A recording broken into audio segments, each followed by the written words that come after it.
Booking a sitting MLA under Public Safety Act is the murder of democracy. आदाब अस्सलामुअलैकुम। दिल की बात जुल्करनैन के साथ आपका खैर मकदम है, स्वागत है। आज फिर बात करेंगे महराज मलिक की, और इससे पहले मैं 2 वीडियोस कर चुका हूं।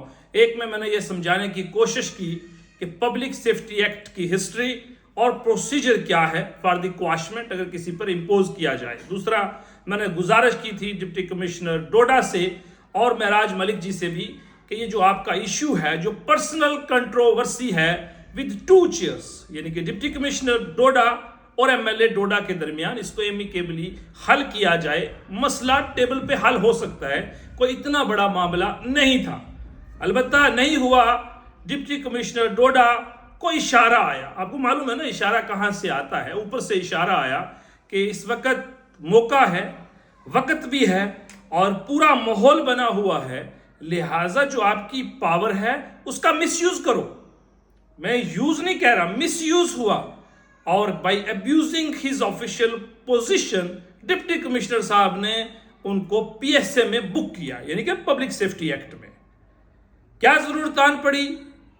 जिस वक्त आबिदा आ चुकी है, जिस वक्त फ्लड की परेशानी बनी हुई है, गुस्सा किया, नाराजगी जाहिर की एमएलए डोडा ने, यानी कि महराज मलिक साहब ने, उसके ऊपर इतनी बड़ी माहौल इस किस्म का बनाया गया, पीएसए में बुक करना लाजमी समझा।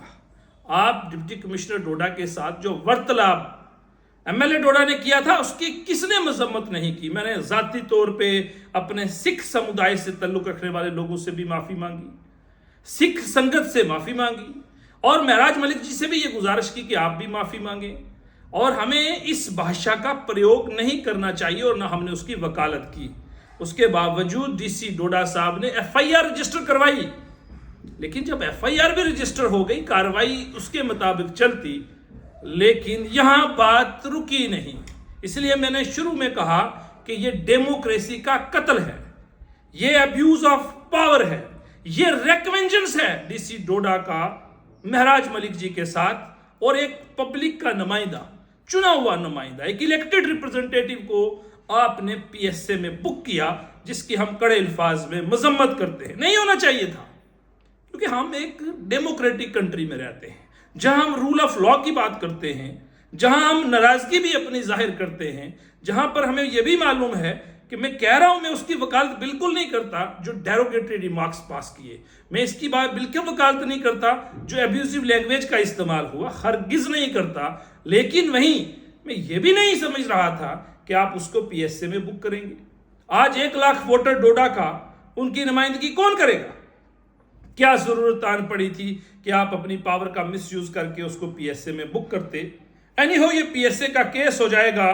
पहले तो सरकार से आज मैं ये गुजारिश करना चाहूंगा कि इसको रिव्यू करें, आप इसको रिव्यू करके रिवोक करें, क्योंकि आप किस दिशा में बढ़ रहे हैं ये एक आजाद मुल्क के अंदर तस्लीम नहीं किया जा सकता, माना नहीं जा सकता।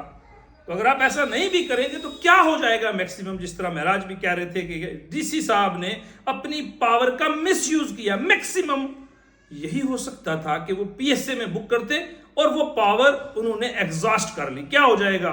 6 महीने, 1 साल मैक्सिमम पुनिशमेंट है, हाईकोर्ट से क्वाश हो जाएगा। नहीं भी हुआ तो 1 साल के बाद महराज मलिक वापिस आएंगे। और अपने सुनने और चाहने वालों को यह भी मैं बताना चाहता हूं कि जो एमएलए महराज मलिक की पोस्ट है बीइंग एमएलए, वो पीएसए लगने से हरगिज नहीं हट सकती, नहीं हट सकती। वो अब भी एमएलए, जेल में रहेंगे तब भी एमएलए रहेंगे। This is the legal position which is already settled.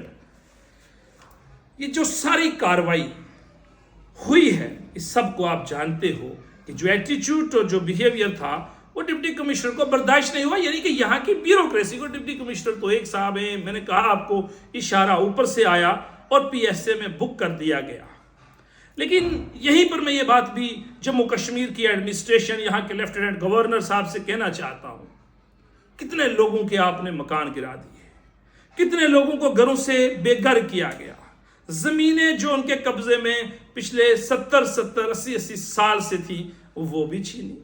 कितने लोगों के ऊपर जुल्म और सितम हुआ, लोगों की डेड बॉडीज यहां पर रिकवर हुई, जिनकी आज तक सिट कॉन्स्टिट्यूट तो हुई, मैजिस्ट्रल इंक्वायरियां भी हुई, लेकिन किसी को इंसाफ नहीं मिला। क्या उन लोगों को रोष नहीं होता? वो जो 18 लोग बडाल के अंदर मर गए थे, आज तक नहीं पता चला कि काज ऑफ डेथ क्या है। अभी श्री माता वैष्णो देवी के अंदर आपने देखा 35 लोगों की जान चली गई, उनका जिम्मेदार कौन है? उसके ऊपर तो कोई कार्रवाई नहीं हुई। कुलगाम के अंदर 3 ट्राइबल लड़कों की डेड बॉडी मिली, कोई पता नहीं चला कि क्या हुआ, कौन है मारने वाला। जम्मू के अंदर परवेज, कठुआ के अंदर मक्खनदीन और इस तरह के कई और बड़े लोग जिनके घरों में मातम हुआ, ना पीएसए लगा और कई जगहों के ऊपर पुलिस ऑफिसर इन्वॉल्व थे, कई जगहों के ऊपर एलिगेशन एडमिनिस्ट्रेशन के लोगों पे ऊपर आया, वहां तो कोई पीएसए नहीं कटा। यहां हर दिन भाषा, बड़ी बड़ी भाषा का प्रयोग हमारे दूसरी पार्टी, दूसरी जमात के लोगों ने किया, गालियां भी निकाली और सारी हदों को पार किया, पीएसए नहीं लगा। तो ये लग रहा है कि इट्स सिलेक्टिव जो टारगेटिंग है वो भी इसके अंदर शामिल है।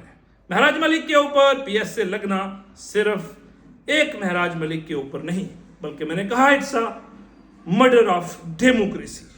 जम्मू कश्मीर का लोकतंत्र, हिंदुस्तान का लोकतंत्र ये इजाजत नहीं देता कि आप इतने, अगर अब बड़ी बड़ी बात होती अगर डिप्टी कमिश्नर पीएसए नहीं लगाते और गवर्नमेंट ये तय ना करती। मैंने कहा पीएसए सिर्फ डिप्टी कमिश्नर साहब ने इंपोज नहीं किया, इशारा कहीं और से आया कि बुक कर दिया जाए, क्या हो जाएगा। लेकिन मैं आज इस वीडियो के माध्यम से तमाम लोगों से ये गुजारिश करना चाहता हूं, एक तो इसको कम्युनल रंग देने की कोशिश की जा रही है, उन तमाम ताकतों को हमने मुंह तोड़ जवाब देना है, because issue is in between only 2 chairs, DC Doda and MLA डोडा।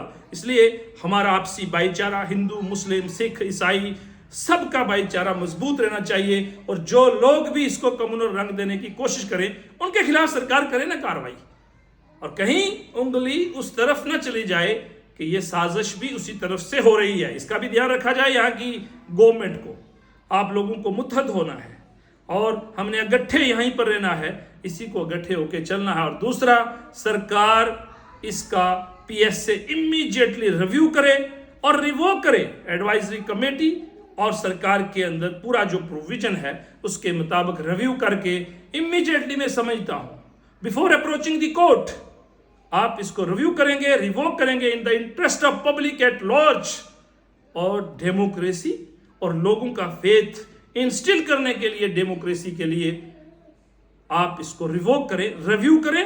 बाकी महराज मलिक को क्या हो जाएगा, बाहर भी रहा, अब जेल में रहेगा, तो कोई फर्क खास पड़ता नहीं। लेकिन मैं फिर कहूंगा, डेमोक्रेसी के लिए ये एक्सरसाइज सरासर गलत है, और जो लोग इस डेमोक्रेसी की वकालत करते हैं उनको भी इस बात की तायीद करनी चाहिए। बहुत बहुत शुक्रिया।